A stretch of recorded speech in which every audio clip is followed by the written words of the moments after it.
로마서 9장 22절부터 24절의 말씀을 보겠습니다.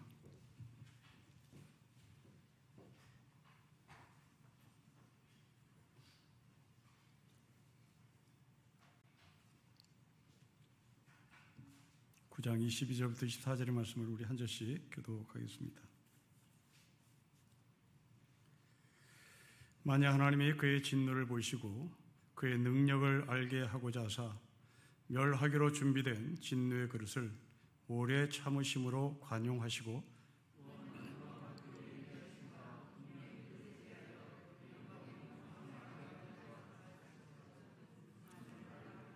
같이겠습니다. 이 그릇은 우리니 곧 유대인 중에서뿐만 아니라 이방인 중에서도 부르신 자니라. 아멘.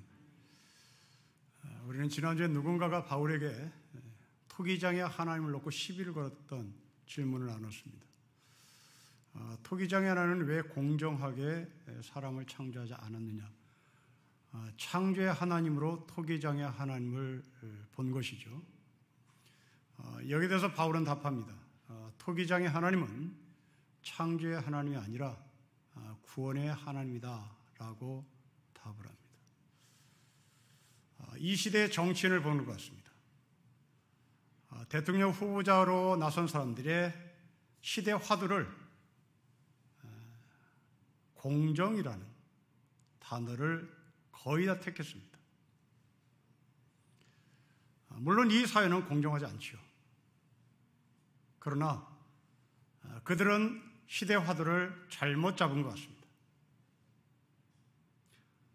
공정보다 더 지금 시급한 문제는 빈부격차의 문제입니다. 강남의 55 아파트에 사는 고3 학생의 수험생활과 신림동 반지하에서 사는 고3 학생의 수험생활은 이미 기울어진 운동량입니다. 서울대학교 시험은 공정합니다. 연세대학교 시험은 공정합니다. 시험관들은 공정하게 시험을 치르게 할 것입니다. 그러나 이미 기울어진 운동량에서 55 아파트를 소유하고 있는 집의 고3 학생은 한 달에 300만 원 이상의 과외를 받았을 것입니다. 반지하에 사는 신림동의 고3 학생은 한 달에 100만 원도 과외 생활을 할 수 없을 겁니다. 이미 기울어진 운동량입니다. 빈부격차의 문제입니다. 사회생활을 시작하는 젊은이들을 보십시오. 대기업의 연봉과 중소기업의 연봉은 하늘과 땅 차이입니다. 중소기업에서 제 아무리 성실하게 20년을 일해도 그 봉급으로 집을 살 수 있는 일은 불가능합니다. 이미 기울어진 운동량입니다. 대기업에서 사원을 뽑을 때 공정하게 뽑습니다. 중소기업에서 사원을 뽑을 때 공정하게 뽑습니다. 공정의 문제가 아닙니다. 빈부격차의 문제입니다. 로마경 프란치스코는 말합니다. 가난의 문제, 빈부격차의 문제는 경제의 영역이 아니라 신학의 영역이라고 말합니다. 저는 목사로서 이 어려운 말을 여러분에게 다시 풀어드립니다. 가난의 문제, 빈부격차의 문제는 경제의 영역이 아니라 교회의 영역이요, 복음의 영역이요, 하늘을 상속받을 우리가 풀어야 할 영역입니다. 중소기업, 대기업, 공정은 있으나 빈부격차는 해결할 길이 없습니다. 성차별도 마찬가지입니다. 미국의 대연방 대법관으로 임명받은 한 여자 법관이 인터뷰를 했습니다. 나는 미국 연방정부의 대법관 모두를 여자로 채우기를 원한다. 이 인터뷰가 세상 밖으로 흘러가자 난리가 났습니다. 그러자 이 여성 대법관이 다시 외칩니다. 남자들 모두가 대법관으로 임명되면 아무 소리도 안 하는 인간들이 왜 여자가 모두 대법관을 차지한다고 하면 소리를 지르는가? 성차별, 성의 격차를 구원의 하나님은 줄여야 한다고 말합니다. 오전 9시에 나와서 일하는 사람, 오후 5시에 나와서 일하는 사람, 공정의 문제가 아니라 빈부격차를 줄이는 하나님의 마음입니다. 기본소득을 외치는 구원의 하나님입니다. 1데나리온은 기본소득입니다. 1데나리온은 어떤 누구도 새끼 밥을 먹고 사는 기본권입니다. 저는 정치가들에게 외칩니다. 공정을 외치는 창조의 하나님의 성품이 아니라 구원의 하나님의 성품을 가진 아젠다를 우리에게 보이십시오. 해방의 하나님, 구원의 하나님을 보십시오. 애굽에 종살이된 이스라엘 백성들을 바로의 자리까지 올려놨습니다.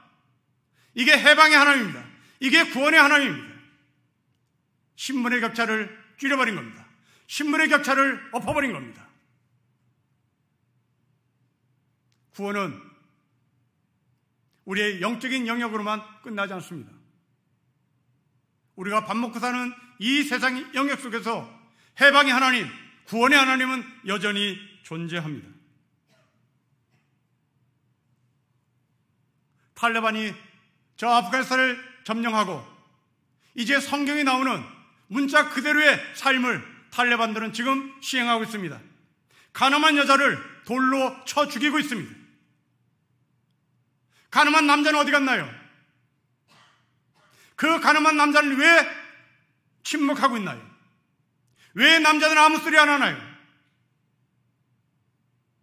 미 연방 대법관이 모두가 여자가 돼야 된다라고 하는 소리에 난리를 치던 그 남자들은 남자가 대법관을 모두 다 차지한다는 데에서는 어떤 누구도 문제제기를 하지 않는 이유가 무엇입니까? 우리에게는 구원의 하나님이 필요합니다. 우리의 해방의 하나님이 필요합니다. 우리는 출애굽의 하나님이 필요합니다. 손으로 노동하면서 사는 블루칼라들, 바로 그들의 신분 격차를 줄여야 합니다. 비정규직을 정규직으로 바꾸는 구원의 하나님의 성품이 필요합니다. 만일 어떤 후보자가 말한 것처럼 아프리카 같은 데서나 사람들이 손으로 노동하지 라는 세상이 사실이라면 창조자 하나님은 우리나라에 안 계십니다. 창조자 하나님은 아프리카에 계십니다. 창조자 하나님은 손으로 사람을 만들었기 때문입니다. 손으로 사람을 만드신 그 하나님이 블루칼라입니다. 노동자입니다. 우리나라의 그분이 그 사람의 말 그대로라면 있을 수 없습니다. 그 하나님은 아프리카에 계십니다. 민중은 개돼지라 말하는 사람의 입을 틀어 막아야 합니다. 블루카의 삶을 비하는 그 사람의 입을 틀어 막아야 합니다. 이번 주 뉴스를 보며 정말 속이 뒤집어질 뻔했습니다. 대학생들이 학자금을 은행에서 융자를 받았습니다. 취직을 하면 갚는 조건입니다. 취직하기 전까지는 일정량의 이자를 납부해야 한답니다. 그런데 그 이자가 6개월 미납되면 자동 신용불량자로 전락한답니다. 그로 인해서 사회에 나가는 젊은이들이 회사에 원서를 쓸 수 없는 원초적 박탈을 당합니다. 이런 사람이 한두 명이 아니랍니다. 저는 우리 교회 청년들에게 말씀드립니다. 혹시 이런 학생이 있다면, 이런 청년이 있다면 교회가 감당하겠습니다. 저를 찾아오십시오. 김영철 장로님을 만나십시오. 여러분이 밀린 이자를 내드리겠습니다. 그리고 여러분들 원서를 쓰십시오. 대기업의 원서를 쓰십시오. 여러분들이 일하고 싶은 직장에 원서를 쓰십시오. 그리고 여러분들의 꿈을 펼치십시오. 지역교회 목사로서 겨우 이것밖에 해주지 못해서 정말 미안합니다. 모든 것을 다 해주고 싶으나 역량이 부족합니다.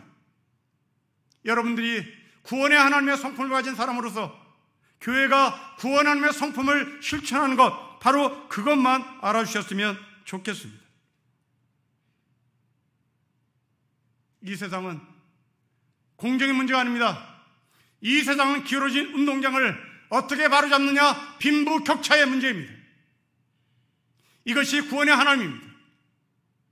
이 구원의 하나님에 대한 오해를 했던 사람이 그 구원의 하나님을 자꾸 창조의 하나님으로 바꾸려고 합니다. 바울은 끊임없이 이 구원의 하나님을 우리에게 소개합니다. 오늘 본문도 이 구원의 하나님의 일환으로 우리에게 던지는 메시지입니다. 여러분, 오늘 본문을 관찰해 보겠습니다. 22절부터 23절을 관찰해 보면 누군가가 질문하는 것은 없습니다. 그저 바울의 답변만 있을 뿐입니다. 그러나 우리가 눈여겨 살펴보면 여기에 질문의 내용이 포함되어 있는 것을 알 수 있습니다. 총 3가지의 질문을 찾을 수 있습니다. 어떤 질문이 있는지 여러분 22절과 23절 읽으면서 질문을 찾아보도록 하겠습니다. 우리 같이 읽겠습니다. 시작.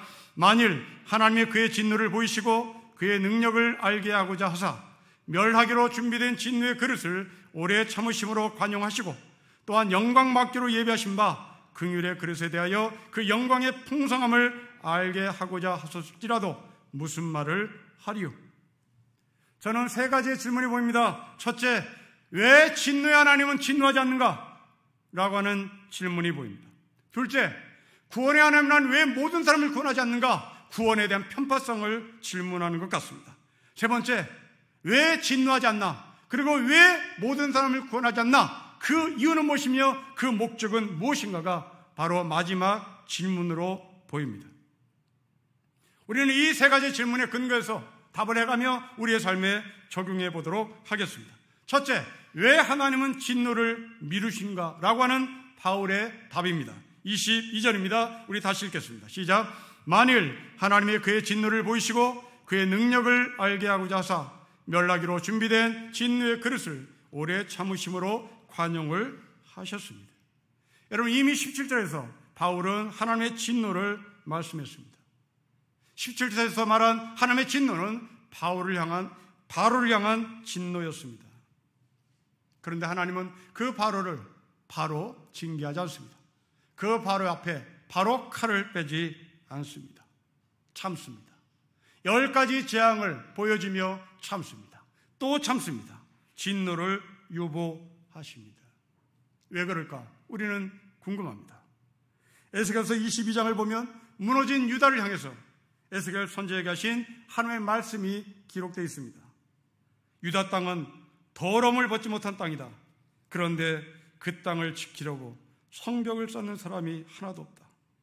이 땅이 망하지 않도록 막는 사람을 찾아봤으나 한 사람도 찾을 수가 없다고 말씀하십니다.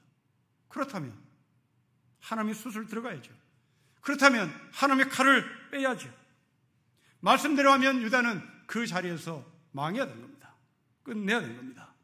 그런데 유다는 여전히 망하지 않습니다. 이사야서를 봐도 동일합니다. 제사장 나라 거룩한 백성이 되라고 택하여 세웠건만 백성들은 하나님께 등을 돌렸다. 이스라엘 백성들은 노골적으로 하나님을 무시했다.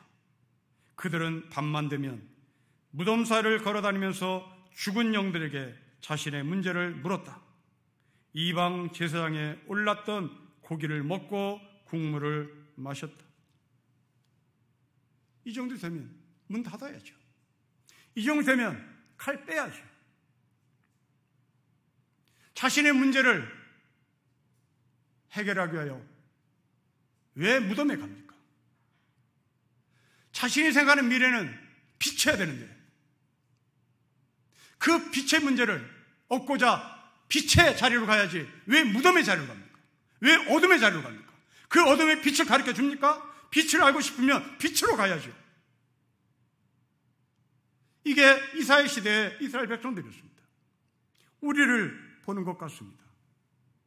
힘든 세상을 살아가는 우리가 어찌 보면 무덤에 가서 빛을 묻듯이 답이 없는 이 세상에 가서 내 자녀의 미래를 보고 싶어 합니다. 그게 바로 고의 과외이겠죠. 그게 바로 이 세상에 답을 제시하지 못하는 그 세상 속에 내가 돈 싸들고 들어가는 거겠죠. 그러며 내 아이는 풀릴 거라고 생각합니다. 내 아이에게 빛이 있을 것이라고 생각합니다. 이런 사람에게 하나님의 말씀으로 권면하면 어쩔 수 없잖냐라는 답이 다시 들어옵니다.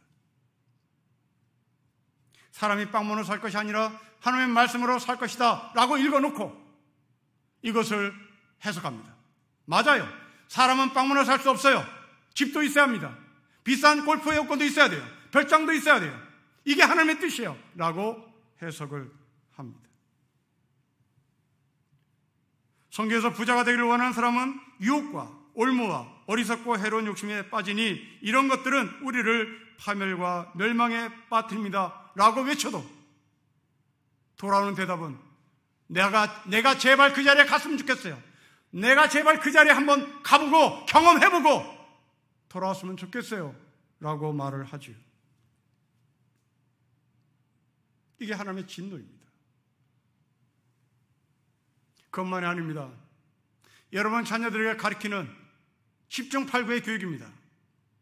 높은 자리에 가라. 높은 자리에 가라. 나는 너가 높은 자리에 가서 이기적인 사람이 되기를 원치 않는다. 높은 자리에 가서 가난한 사람 도와줘라. 소위 고지전 교육입니다. 이것도 하나님의 진노를 쌓는 겁니다. 여러분들이 높은 고지를 점령하려면 어떻게 해야 합니까?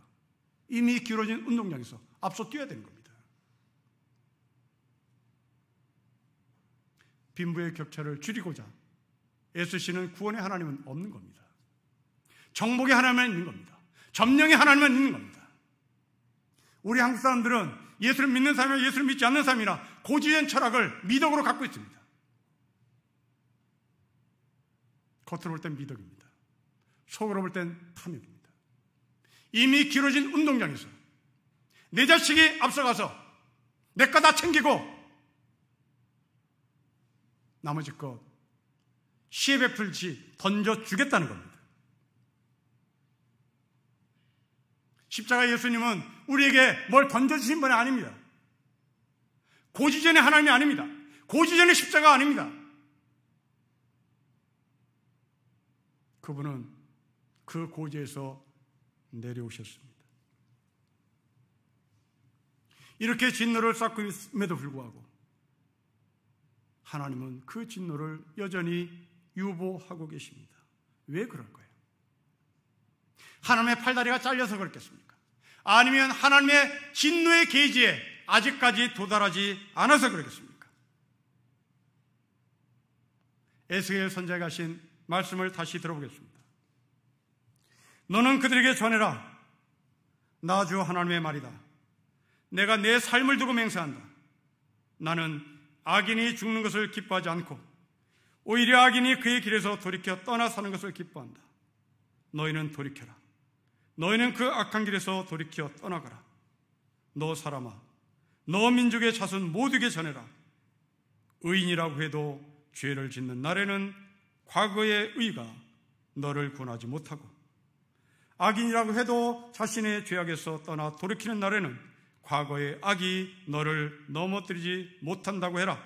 만일 자신의 의를 믿고 악한 일을 하면 그가 행한 모든 의로운 행위를 내가 전혀 기억하지 않을 것이라고 전해라.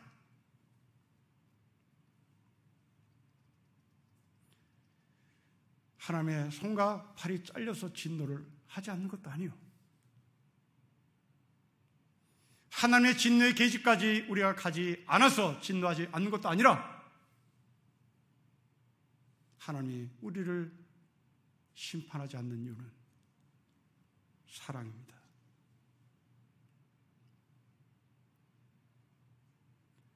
설교하는 저는 이런 에스겔 선지자의 말씀을 읽거나 아니면 진노를 유보하시는 하나님의 말씀을 읽을 때마다 성질 급한 저는 속이 터집니다. 지금 하지요. 지금 칼을 빼야지요. 저는 바울의 영성까지 못 가는 사람이라 진노를 유보하시는 하나님이 동의가 되지 않습니다. 그런데 하나님은 저의 뒤통수를 때리십니다. 전준 씨, 너가 1978년에 하나님을 만났는데, 대학 1학년 여름방학 때 만났는데, 그러면 1977년에 하나님이 너를 향한 진노의 칼을 뺐다면 너는 어디가 있었겠는가? 하나님은 저의 뒤통수를 때리십니다. 진노를 유보하시는 하나님을 저는 경험하고 있었던 겁니다. 하나님의 진노가 유보되는 이유입니다. 성도 여러분, 여러분들이 예수를 언제 만났습니까? 그 전날 칼을 빼들었다면, 그 한 달 전에 칼을 빼들었다면, 1년 전에 칼을 빼들었다면 여러분들은 목사가 됐겠습니까? 여러분 장로가 됐겠습니까? 여러분 세례를 받을 수 있었겠습니까? 예수를 주라고 고백할 수 있었겠습니까?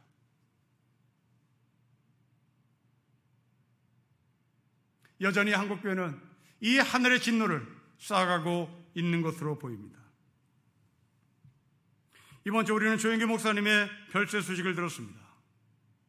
그분을 안타까워하고 애도하는 분들이 정말 많은 것 같습니다. 그런데 그 장례식장에서, 그 엄숙한 장례식장에서 한국 교회 지도자들의 민낯을, 하나님의 진노를 쌓는 일을 공개적으로 만천하에 보여줬습니다. 우리나라에 내노라는 목사들, 대형교 목사들, 아들에게 세수시킨 목사들, 그 목사들이 어떤 특정 대통령 후보가 문상으로 오자 그 사람을 둘러쌌습니다. 그리고 그 사람에게 안수기도를 해주었습니다. 저는 그 광경을 보면서 저 목사들이 선교를 하는 것이 아니라, 저 목사들이 전도를 하는 것이 아니라 노골적으로 정치를 개입하는 것으로 봤습니다. 그들의 목적은 분명했습니다.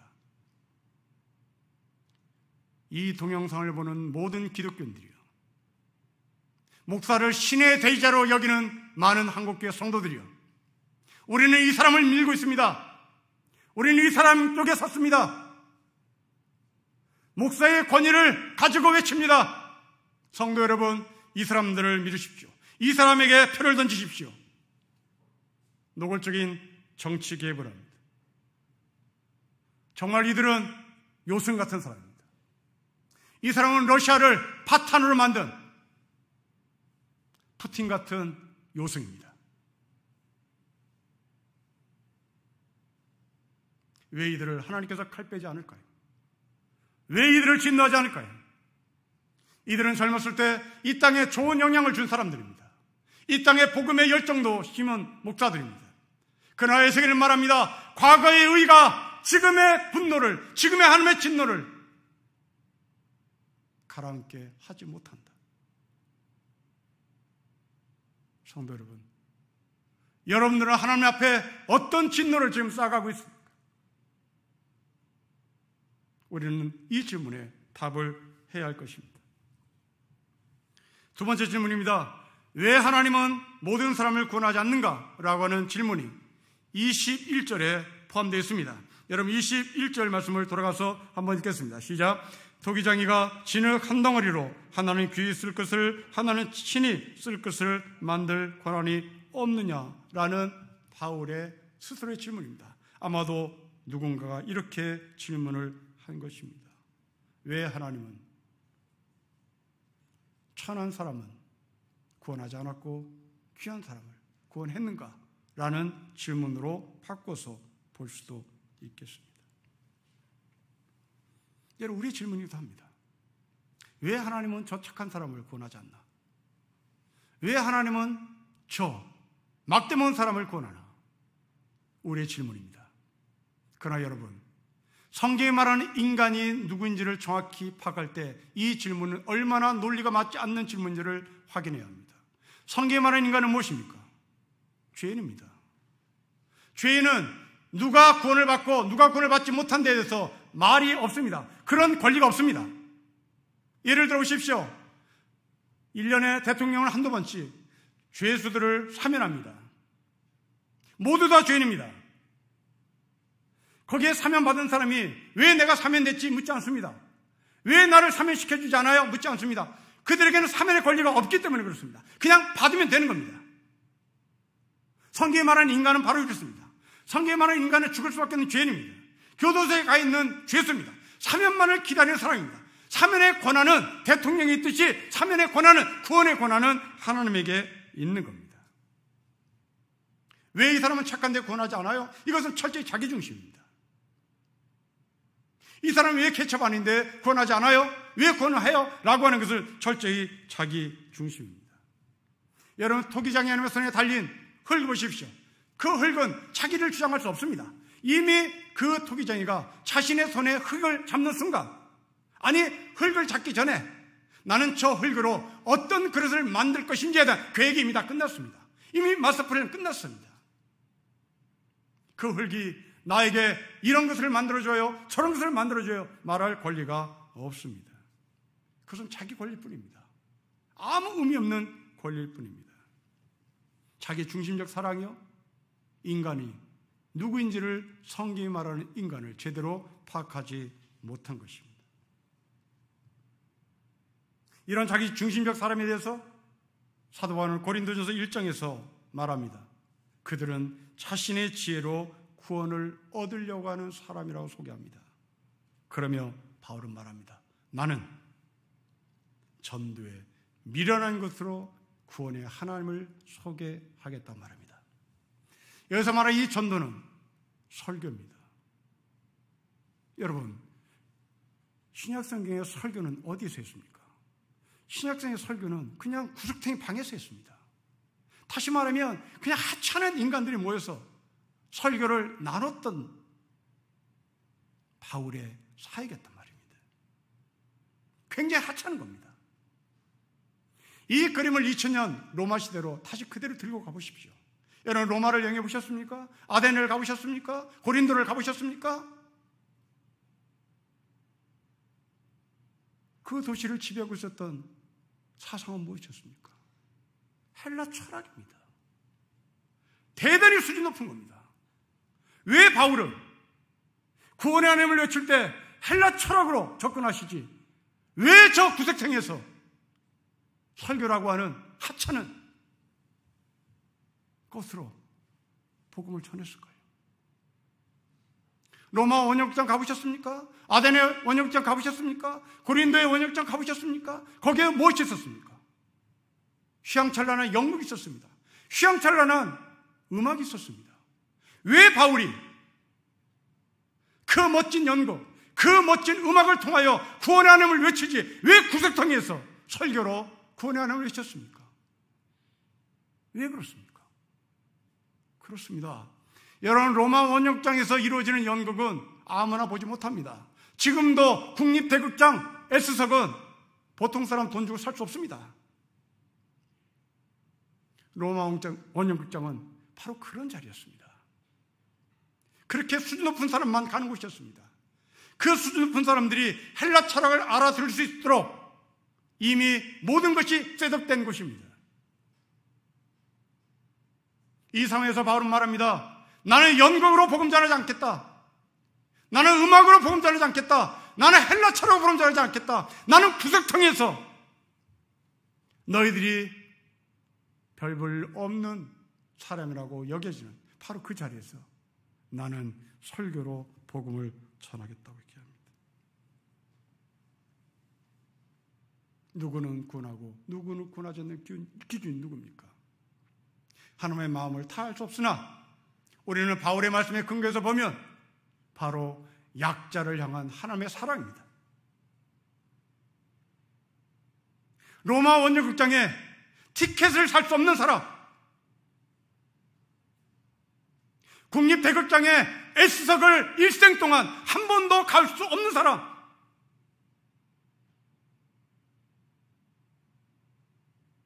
가방끈이 짧아 헬라 철학이 무엇인지 들어도 모르는 사람, 그들을 향한 하나님의 사랑, 바로 이것이 누구를 구원하고 누구를 구원하지 않는다는 기준의 변이 될 수 있을 것 같습니다. 세 번째입니다.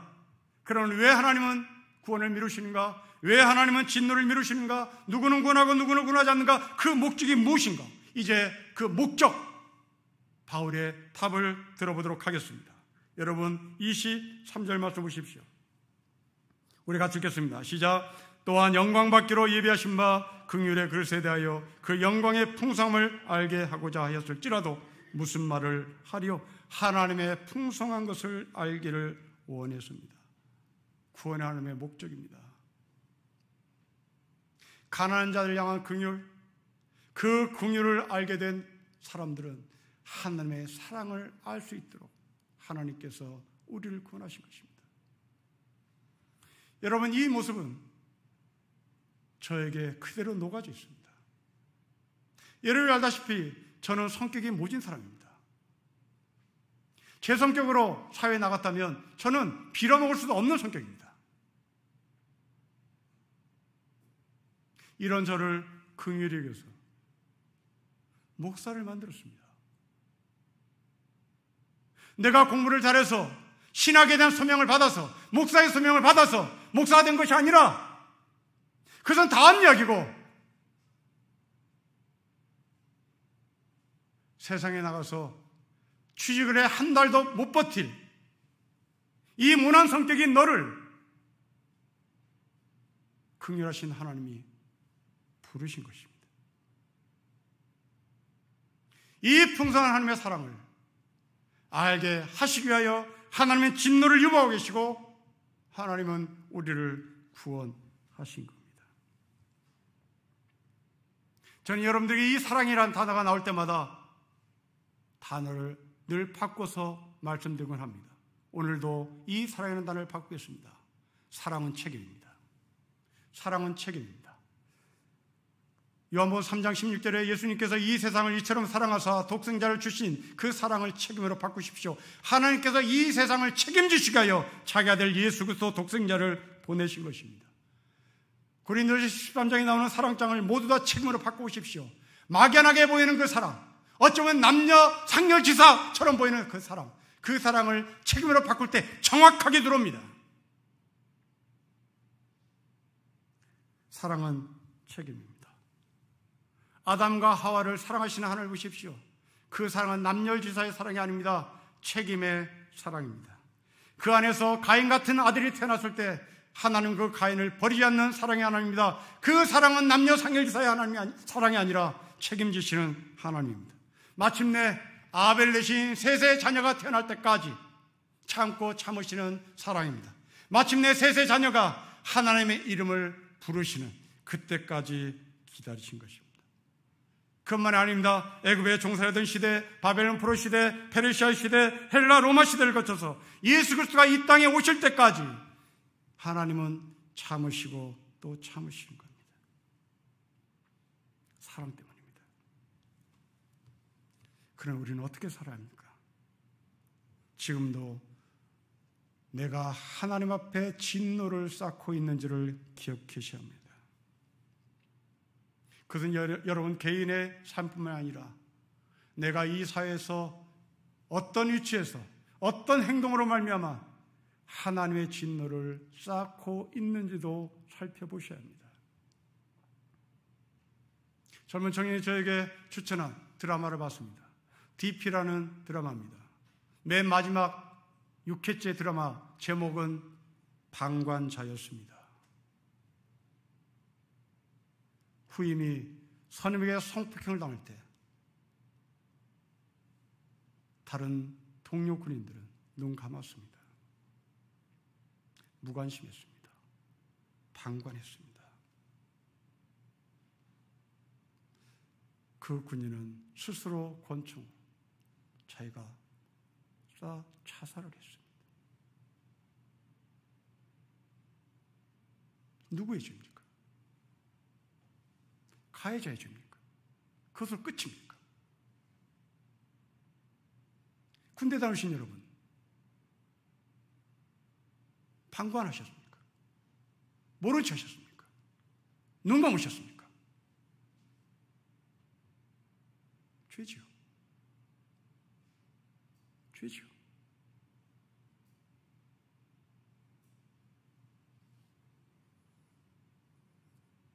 무너지기 전에, 뚝이 무너지기 전에 그 뚝을 막아야 합니다. 서로 돌아봐야만 합니다. 이번 주 일간신문에 한 대학 교수가 코로나 시기에 대학에 들어온 학생들에 대한 소회를 칼럼으로 썼습니다. 이 교수의 진단과 대안이 앞으로 코로나 이후에 교회의 방향을 정하는 방향이 될 수 있다 생각해서 여러분들께 소개합니다. 코로나 시기에 대학에 들어온 20학번, 21학번들은 대학 공동체 경험을 통한 사회적 성장의 기회를 잃어버리는 것을 가장 두려워하고 있다. 인간관계 축소로 답답함, 불안함, 외로움에 시달리고 있는 학생들의 정신 건강도 염려되는 상황이다. 기업에서도 이들의 사회적 결핍을 심각하게 예의주시하고 있다. 이들이 졸업한 후에 취업을 하더라도 사회적 업무 추진 역량에 문제가 있을 수 있다고 판단하기 때문이다. 대학생만의 문제가 아니다. 코로나 시대에 입학한 초, 중 등 학생의 사회적 발달 결핍도 심각한 문제다. 어린이집 교사들은 마스크를 쓰고 상호작용을 해왔던 아이들의 언어 발달, 소통 장애를 염려하고 있다. 이 교수는 이어서 대안을 제시합니다. 코로나 세대에 빼앗긴 몸은 되찾을 수 있을까? 있다고 본다. 잃어버린 경험을 복구하는 노력이 필요하다. 축제와 동아리 활동, 학과 MT, 현장 학습을 통하여 인간관계를 압축적으로 경험할 수 있게 해줘야 한다. 이 교수가 제안한 대안은 교회의 본질입니다. MT 수련회입니다. 소그룹 성격공부입니다. 구역입니다. 서로 사회생활을 할 수 있도록 격려하는 거, 밥 먹으면서 어른들과 대화하는 교회에서의 밥상입니다. 코로나 이후에 우리가 막연하게 미래에 대한 불안함에 사로잡힌 우리들, 옛날의 경험을 다시 살리는 것이고 교회의 본질을 다시 살리는 겁니다. 이 교수의 대안은 한마디로 관심입니다. 그리고 사랑입니다. 사랑하는 성도 여러분, 교회의 본질을 다시 회복하도록 우리의 마음가짐을 같이 했으면 좋겠습니다. 하나님께서 우리를 사랑하셨습니다. 하나님께서 우리를 책임지셨습니다. 그런 것처럼 여러분의 자녀를 사랑하십니다.